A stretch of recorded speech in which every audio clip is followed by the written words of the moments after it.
Dr. Randy. Here we are again on our weekly podcast. Yeah, how are you, Ryan? I'm well, thank you. And I'm looking forward to this topic, and it's called How I Have Failed Myself in Relationships. Yeah, Tell us more about this one. okay. I would like to invite you also, if you have questions during the podcast. I think I a little overtalk you, and I don't mean to. It's just so much fun for me to explore these things because I've been doing it so long. I have so much I want to share. But if there's a time that you want to ask a question or at the end, please feel free to do that because I'd like people to know you too and how important you are to me. Thank you. Okay, well, this is a very interesting topic.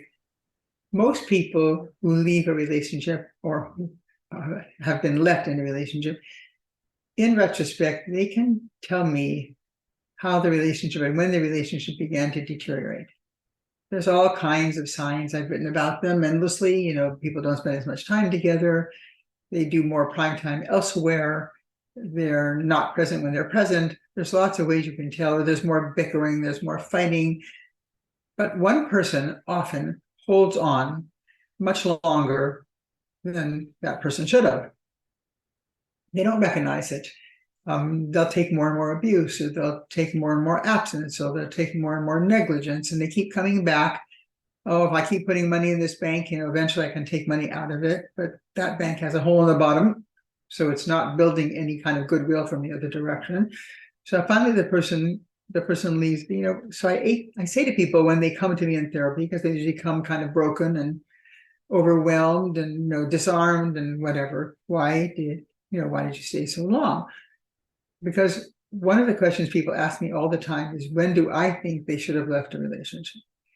And I have only, putting aside abuse, and I have only one statement, and I make it all the time. Oh, you should have left a relationship when you stopped liking yourself in it. It has nothing to do with the other person. I mean, of course, they're contributing and there's heartache between the two of you, but it's when you start not liking who you are. Because if you were to look for a goal in any relationship, because most of them do end, I want to like myself better at the end of a relationship than I did when I came in. Because I've learned, I've grown, I've expanded, I've transformed. Maybe this person doesn't want me anymore. Maybe I don't want them. But I stayed for all kinds of reasons. And eventually, my self-respect, my self-honoring, my self-excitement, I wouldn't even date me anymore because I've become a person I don't even like. And when I ask them that question, it often goes back months or years when they began this downward spiral of selling out, of allowing themselves to be blackmailed, self-blackmailed, because they couldn't leave. They weren't ready to leave. And that's the point in time that things start to go bad and don't return. When you start giving up pieces of yourself to the point where you don't even like yourself anymore, enjoy yourself anymore, have fun with yourself. As I said, you wouldn't even date yourself. That's the point at which you should leave any relationship, any job, if you can. I mean, I understand there are many situations where people can't leave, even if they want to. But given if they have those options, that's when it should have happened, before you made those sacrifices that made you less of a person than you were before. So, people say to me, well, why do people stay? Well, codependency. They think they have an important role to play, even though the person on the other end of them isn't getting any better with their addictions or the behavior. They think, oh, I alone can change them, so I can't leave, I can't abandon them, I have to stay with them. Just attachments of all kinds. The person reminds you of somebody you love from childhood, and you can't seem to let go of that process. Maybe you can't afford to live separately. Maybe you think this is the best relationship you've ever had. Maybe you're scared of being alone. These attachments are all understandable. I try to tell people over and over and over, most people do the best they can with what they have. Don't start with self-judgment or self-disgust, because you can't go anywhere. That's a dialogue you have with you and the child inside of you. And if you talk to any child that way, they're not going to try very hard to change. You're disgusting. Why did you do that? That was really stupid. You should have left. And I've often talked to families and friends of people who are in relationships which are not good for them, but just do everything they can to get the person out. They're just not ready to let go. So when I get these people in my office after the relationship has ended, they're pretty broken. they're realizing for the first time, maybe they'll come in initially, well, he or she did this to me, and they did that to me, and they did this to me, and I tried so hard, and they're blaming the other person, or sort of saying it wasn't me. What they don't realize is they slowly, inch by inch, were giving power away, giving self-respect away, for letting them be defined by the other person. So if they didn't measure up to that person's expectations of them, they were not a good person. And if you're not a good person, you have to try harder, try harder, try harder. So they come in to be not only broken, but very confused and very overwhelmed. They think staying longer was a way of showing love and devotion and loyalty. And then all of a sudden it doesn't work. So they also feel kind of stupid. So when I'm working with them, I say to them, this is the time for you to change.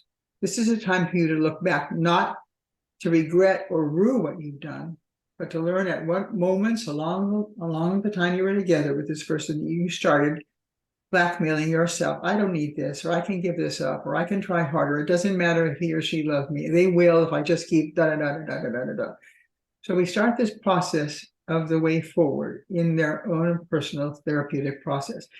And I can tell you, when people use the past to change the future, they really can. I mean, I watch people come out of this sort of brain fog, and it's like, why did I do that? I knew that was wrong. I wouldn't have allowed other people to do it. And of course, I'll say, well, did you see that growing up? And way too often, as one parent did that, stayed in a relationship for way too long, and was the model for this other person's behavior. It's childhood trauma, whatever. But telling people, if you can learn from it, we can go back and we can examine what you could have done, should have done, differently done, and had the courage or the capability to do that. We can bring that to the present, and then we can define the future by the way that you have learned from this, and now we'll never do this again.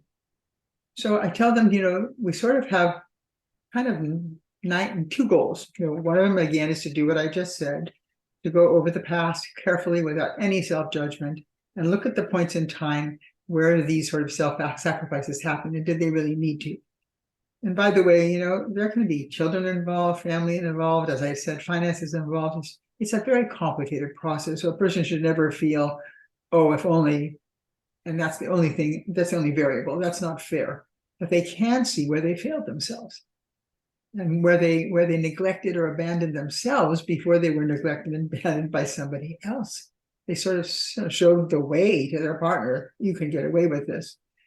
The second goal is, how can you become the kind of person who would not only never do this again, but how can you reinvent yourself so you're the kind of person who will not attract somebody who will exploit you by your self-sacrifice?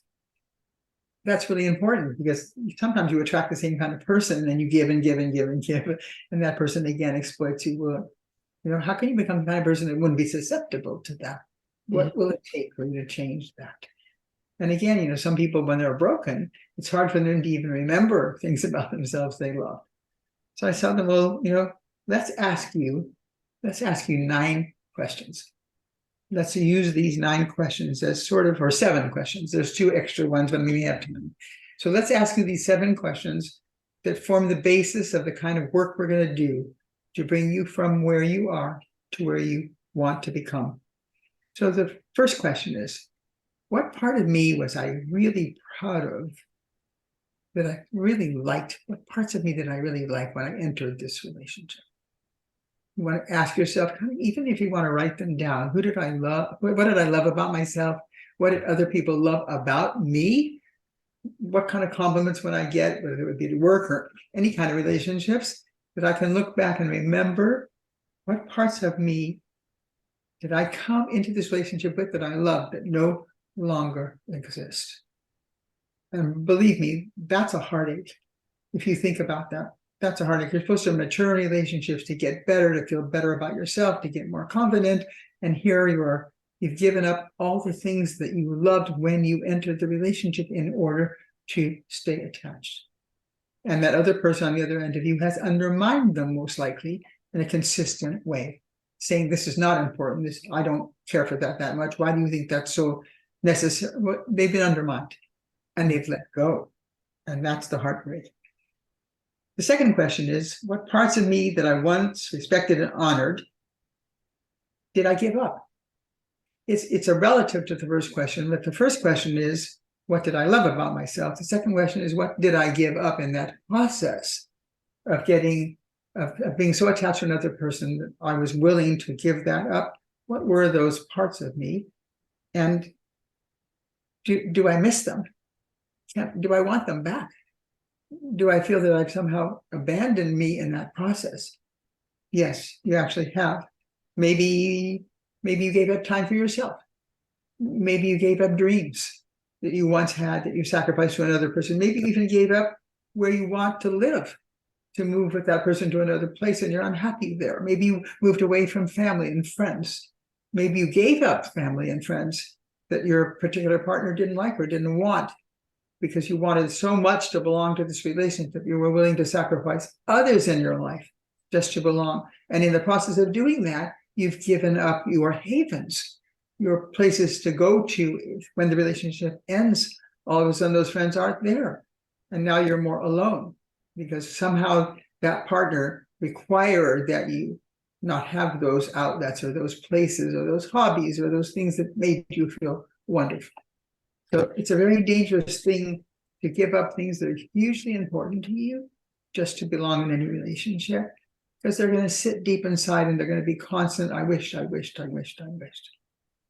Third question.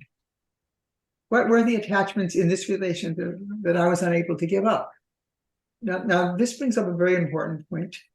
Every single human being makes decisions based on commitment to their personal integrity and what they have to give up and compromise in order to have what they need and want. We're always balancing those two things. We can't live perfectly within our integrity because there are times in life when you have a job or whatever it is that you have to go against some of the things you believe in order to hold on to what you want. And every human being goes through that. But when that needle, Ryan, begins to move over and you're mostly giving up your personal integrity in order to belong, when that needle moves over, you lose your soul. You lose who you are. And interestingly enough, you become less attracted to the person you are with. Because if you remember back, that partner chose you because of who you were at the beginning of the relationship. So if you want to conform more so that you feel love, you lose yourself because you're not really you.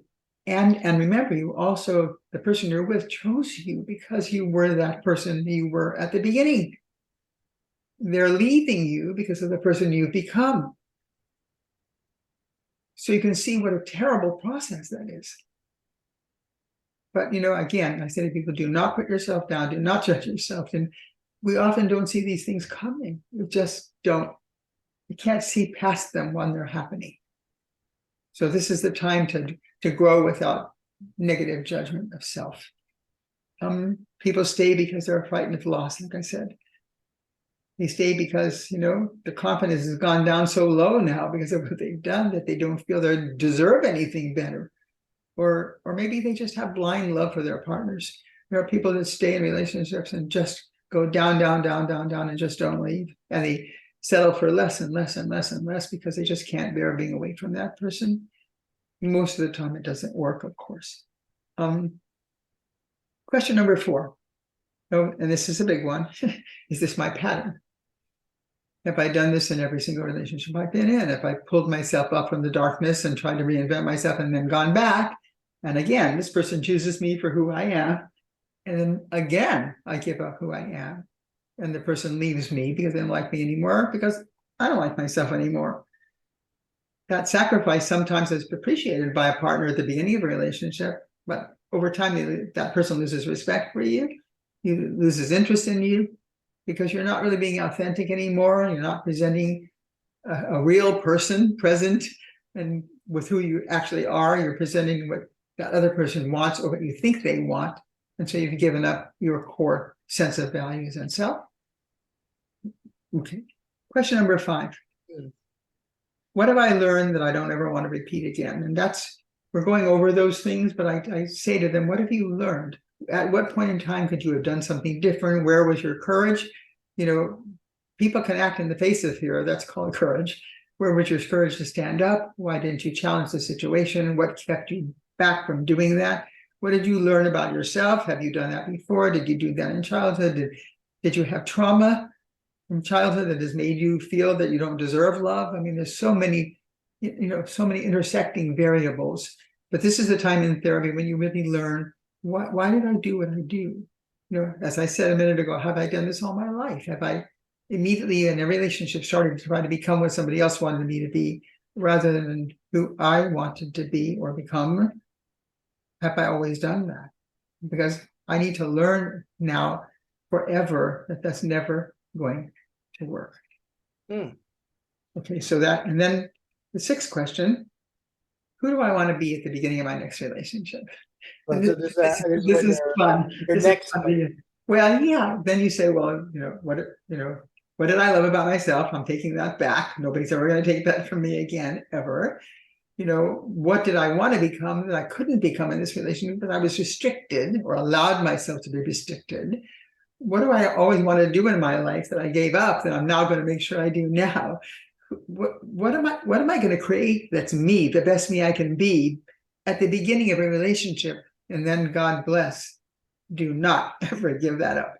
I will often say to people, if all the people you've connected with were in the same room and the truth serum coming out of the walls, what would they all say in common about you that they liked and didn't like? And funny enough, they can. I've actually had the experience maybe 3 or 4 times of being with 2 women who've been married to the same man or 2 men who've been married to the same. She did that to you too? It's like, whoa, I thought it was just me. So you start to create and invent the person you are going to become for the rest of your life and continue transforming. And your core inside is, that's going to be the way I live my life. Always becoming more and more of the person I love. And that person is either going to love me or they're not. It's like, to me, it's like, this is where I'm not so good, and this is where I'm great, and this is where I'm working on it. What's for dinner? It's like, you're a work in progress, and you're proud of being a work in progress. And that's the way you present yourself to anybody. And the people who are going to love you are going to love you exactly for that reason. And anybody that wants you to give up self to be with them does not understand the definition of love. The last one, which is sort of sweet, it's going to be short and sweet, but you have a child inside of you. If you take pictures of yourself at 4 years old, 7 years old, 10 years old, what if you could go back in time and talk to that child? What do you love about your life? What do you not love about your life? Initially, we have parents we give our power up to define us by how they experience us. But at some point in time, that definition has to be ours, and you become a parent that's responsible for the child inside of you. So why would you ever thrust a child forward into the world and say, just become what somebody else wants you to become? Don't be who you were meant to be or born to be. Just be what somebody else wants, because that's the price of love. Well, you wouldn't want to say that to your own children. Never want to say that to the child inside of you. To the child inside of you, you say, like, get behind me, I'll handle this. We're on a mission, and I'm going to take care of it. Right. So, questions? Is that okay? Does Well, that make sense? I guess the thing is, when you're ready for a relationship, you really need to know who you are first, right? Absolutely. I mean, how many people can say they know who they are? So you're kind of like, you just have to jump into it and kind of discover. Or you ask the right kind of questions at the beginning. People go on dates and they say, where did you go to school? And, where are we compatible? Do you like to sail boats and stuff? But the real questions are, what do you like? What makes you angry? What do you like when you lose something? What is grief like for you? Tell me some of the most beautiful things that have ever happened to you in your life. Right. Who are the people that you've looked up to that have changed your life one way or another? Those are the questions of inquiry that tell you who a person really is. Yeah. And these questions are, when you're 20s, or teenager, even late teens, you're just jumping into a relationship. I mean, there's not a lot of thought sometimes. You're just dating, you're going out. But then as you Well, first mature, of all, that's a very interesting point, because young people choose from their gut. They don't choose based upon the things they're impressed about. And even though the relationships may not last a long time, they're usually pretty intense and pretty much, they look like tumors growing out of each other's sides. I mean, Right. there's like this. Yes, they don't think very well about the future or who they're going to become. That's absolutely true. But their love is very deep. Right. It just doesn't often last very long. But I always honor it when I'm faced with two teenagers they love, because they need a chair that's about 12 inches across that both of them can sit in. Mm-hmm. And I look the way they look at each other and the way they sort of groom each other like little monkeys, and they hold hands, and it can be quite beautiful, and it can be quite, they can make a lot of big mistakes because they don't have a lot of experience. But you Right. should never put down the love itself, because it's quite striking. True. True. Okay. Well, that's a lot of stuff to take in. Thank you for sharing this again with us. And very, very, I really would love my listeners, if they have something interesting they would like me to talk about after almost half a century of doing this, um, please write to me. Randy Gunther at Cox.net, all one word, lowercase, Randy with an I. Write to me. Tell me something you would really like me to talk about, and I definitely put it on the list for sure. Great. Thank you, Dr. Randy, and we'll see you next week. Okay, Ryan. Thank you too.